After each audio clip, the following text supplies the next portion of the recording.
Heute lüften wir das Geheimnis, was sich unter dieser Wolldecke befindet. Wir packen es aus, bauen es zusammen und testen es aus. Nach dem Intro geht's los.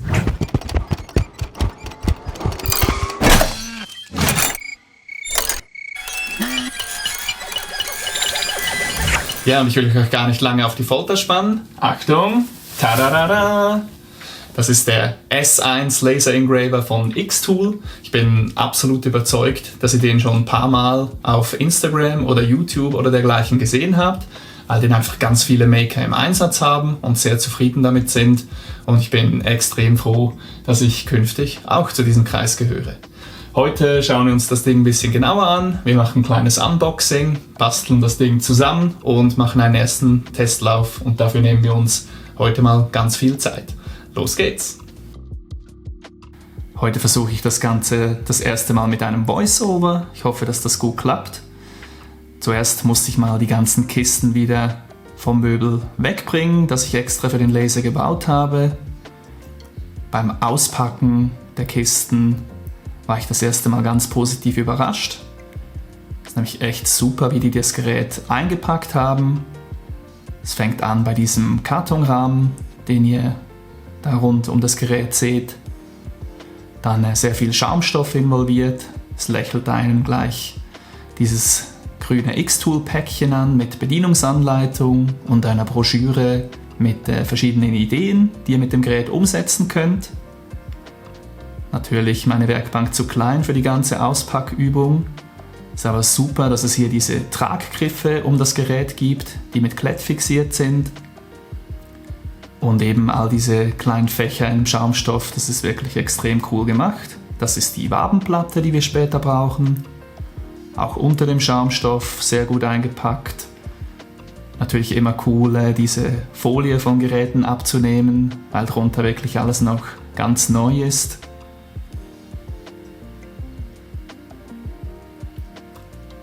Wenn man die Abdeckhaube öffnet, geht es innen weiter. Auch inwendig ist eine Folie angebracht, die die Abdeckhaube schützt.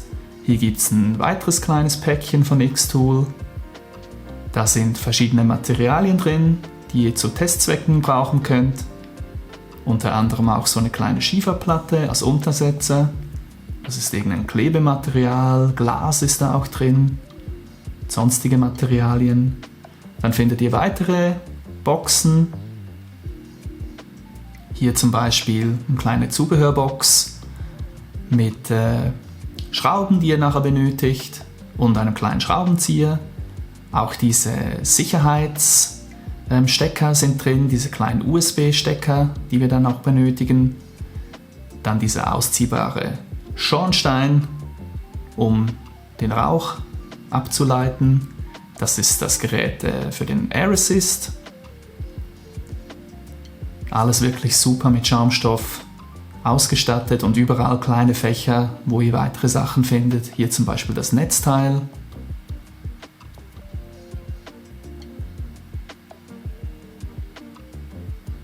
Weitere Kabel oder den Schlauch für den Air Assist. Und natürlich das Herzstück des Ganzen, das 40 Watt Lasermodul. Dann geht es gleich weiter. Hier werdet ihr von Xtool gebeten, 2 Schrauben zu entfernen auf beiden Seiten und einen Sticker zu entfernen, damit sich das ganze Modul dann bewegt. Das war vorher arretiert durch ein kleines Teil, das ihr jetzt gelöst habt. Hier hatte ich das erste Mal das Problem, dass ich ein paar kleine Rückstände hatte, die ließen sich aber gut mit dem Sticker selbst wieder entfernen. Dann geht es zur Installation des Lasermoduls, auch das super gelöst mit einer kleinen Kerbe, wo ihr das Ganze einführen könnt und mit 2 Schrauben oben fixiert. An der Seite kommt dieser Distanzmesser hin, der wird nur magnetisch befestigt.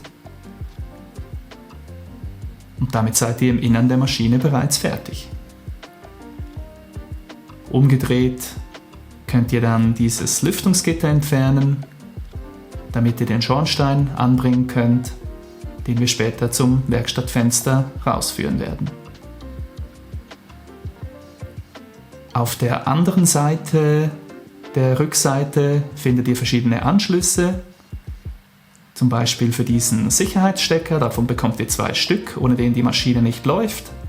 Habt hier Anschlüsse für Strom, für Verbindung zum PC, aber auch für den Air Assist oder sogar ein Löschsystem, wenn ihr das machen möchtet. Dann geht es für die Maschine zu ihrem Bestimmungsort, wobei wir sie gleich wieder wegheben müssen. Wir haben ja noch ein anderes Paket bekommen. Und zwar ist das diese Riser Base, die ich ebenfalls erhalten habe, um höhere Werkstücke lasern zu können. Auch hier alles sehr gut verpackt.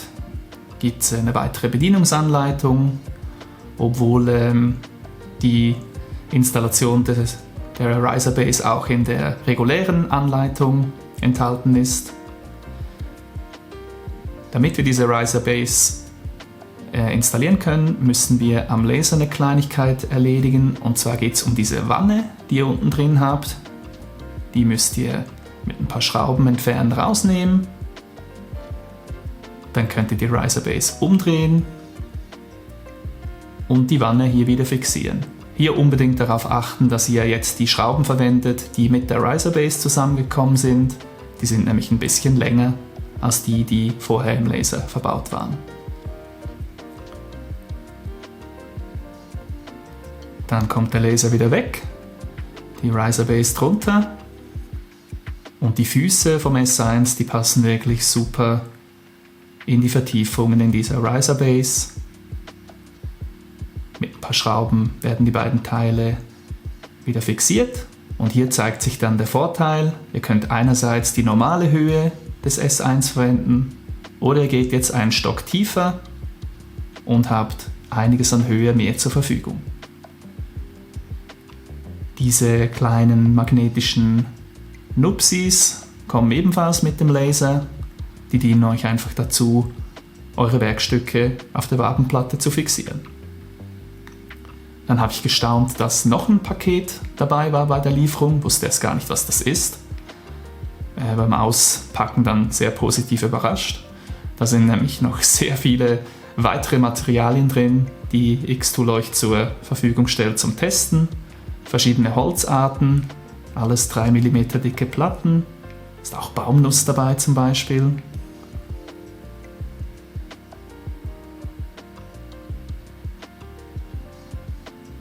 Aber auch ganz viele andere Materialien wie Acryl.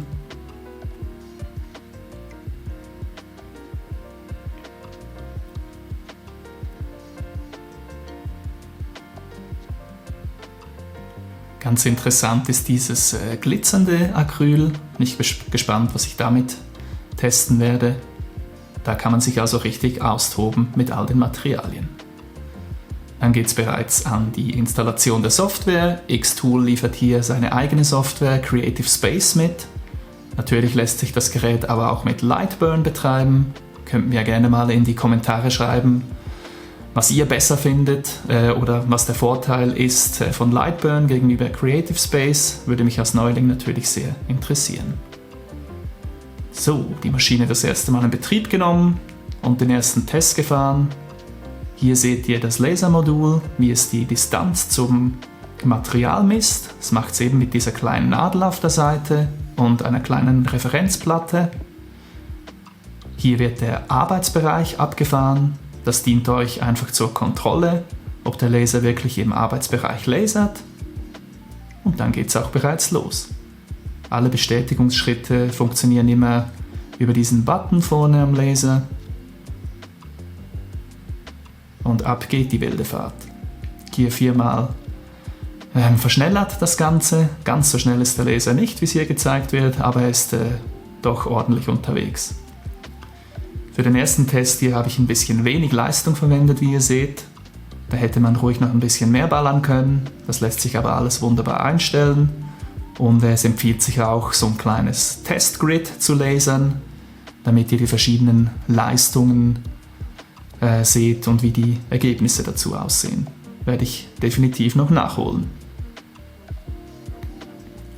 Kommt das Gerät langsam zum Ende. Rauchentwicklung übrigens wirklich super, wird alles abgezogen über diesen Schornstein. Und ich finde, das Ergebnis für den ersten Test kann sich doch sehen lassen. Ja, wie fällt denn nun mein Fazit aus zum S1 von Xtool? Ich würde sagen, all die Maker, die das Ding in den höchsten Tönen gelobt haben, die haben meiner Meinung nach absolut recht. Ich bin selbst schwer begeistert von der Maschine. Angefangen eigentlich bereits bei der Verpackung, wie das Ding bei mir angekommen ist. Ich habe wirklich selten ein Gerät bekommen, wo so viel Planung, so viele Ideen bereits in die Verpackung geflossen sind. Da war wirklich jeder Hohlraum im Schaumstoff noch mit Material ausgestattet. Und das Ding ist absolut unbeschadet bei mir angekommen, trotz dem langen Versandweg. Und ja, fand ich einfach absolut genial, war ich bereits das erste Mal positiv überrascht. Dann kam der ganze Aufbau, das war auch total easy, das war in einem Vormittag eigentlich erledigt, inklusive der Installation der Software. Beim Gerät gab es wirklich nur wenige Schrauben zu lösen, ein paar Sticker zu entfernen. Diese Riser Base habe ich ja noch hinzugefügt, auch das war kein Problem, auch da mussten nur ein paar Schrauben gelöst werden, anschließend wieder befestigt werden. Ja, da gab es wirklich überhaupt keine Probleme, das war total easy. Die Software selbst, diese Creative Space Software von Xtool, da muss ich mich jetzt noch ein bisschen rantasten. Ich habe es am Anfang nicht wirklich geschnallt, wie damit umzugehen.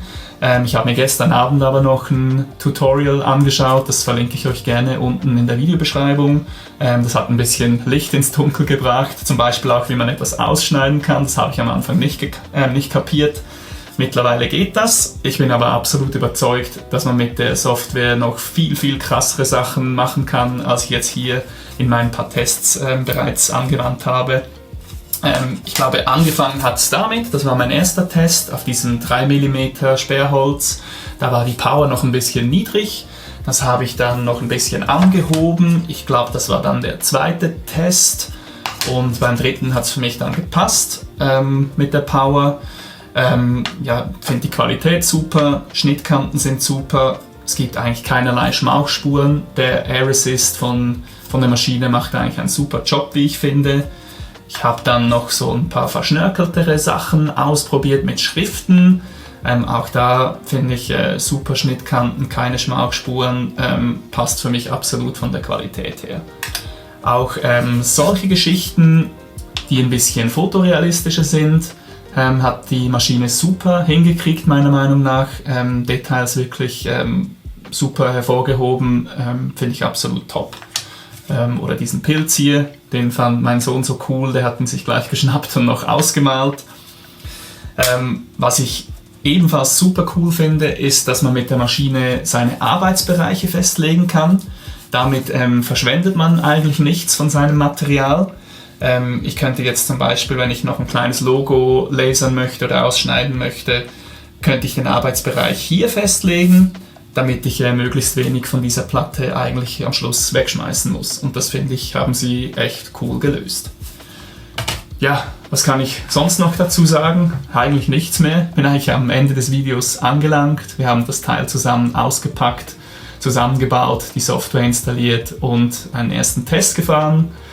Wenn ihr überlegt, mit dem Lasern anzufangen, kann ich das Ding auf jeden Fall wärmstens empfehlen. Sehr benutzerfreundlich das Ganze, denke mal super für Einsteiger geeignet. Eben mit der Software muss ich mich noch ein bisschen zurechtfinden, aber ich bin da zuversichtlich, dass ich in den nächsten Wochen, Monaten ein paar coole Projekte damit starten kann und kann es kaum erwarten, loszulegen.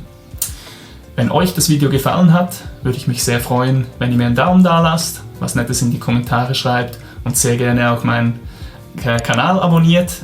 Kommen bestimmt weitere coole Projekte für Haus und Garten. Und ja, in diesem Sinne würde ich sagen, vielen Dank fürs Zuschauen, bis zum nächsten Mal und macht es gut.